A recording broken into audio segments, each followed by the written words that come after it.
The forest was quiet, save for the occasional rustling of leaves in the cool evening breeze. The sun had just dipped below the horizon, leaving a soft glow over the clearing where Sarah and her friends set up their tents. They had planned this camping trip for weeks, just a chance to get away from their hectic lives and reconnect with nature. But as the day faded into night, something felt off. At first, it was subtle.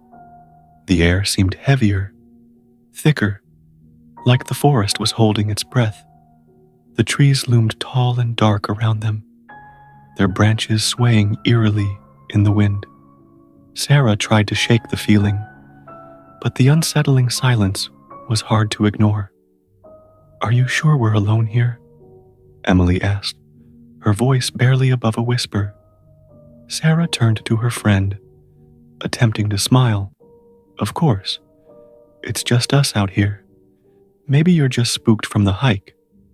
Emily nodded, but she didn't look convinced. They gathered around the fire, trying to distract themselves with stories and laughter, but the forest seemed to watch them, pressing in from all sides. Then, as the fire flickered low, a sound broke the silence, faint but unmistakable. It was a soft, dragging noise, like something heavy scraping against the forest floor. Sarah's heart skipped a beat, her eyes darting to the shadows that stretched across the clearing. "Did you hear that?" Emily's voice was strained. "Probably just an animal," Sarah replied, though her own voice trembled. But she couldn't shake the feeling that something was out there, something that was not an animal. The scraping continued, louder this time. It was coming closer. Suddenly, Jack, the last of their group, appeared from the darkness, looking pale and disheveled. "We need to leave. Now," he said, his voice distant, almost robotic. Sarah stood up in confusion. "What happened to you?" But Jack didn't answer. Instead, he stumbled forward, his eyes glazed, as though in a trance. Before anyone could stop him, he collapsed, unconscious on the ground. They tried to wake him, but he didn't respond. The scraping noise was now replaced by a soft whispering, as if the forest itself was speaking to them.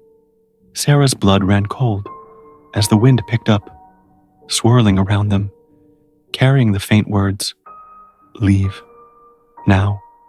They scrambled to pack up, but when they tried to move, the trees seemed to shift around them, blocking their path. The whispers grew louder, more frantic, and the air grew colder.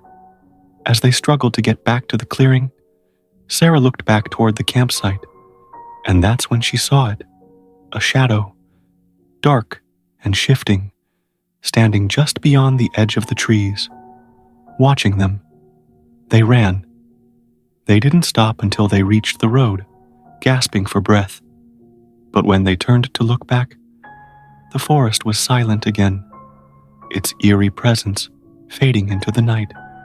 Weeks later, another group of hikers entered the same forest, unaware of what had happened to Sarah and her friends.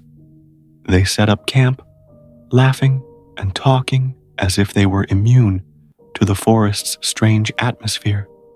But when they ventured out for a hike, they found something that stopped them dead in their tracks. A broken, abandoned tent sat near the edge of a clearing, its fabric torn and covered in dirt.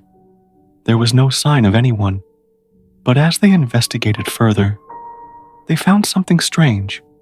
Footprints, large and irregular, leading deeper into the woods. They followed the tracks, each step more unsettling than the last, until they reached the place where the shadows had once watched Sarah.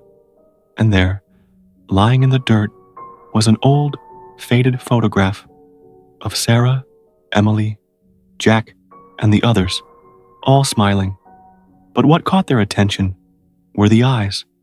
Every one of them, in the photograph, was staring directly at the camera, their faces frozen in terror. It wasn't just a photo, it was a warning. The forest had always been there, waiting, and it always would be.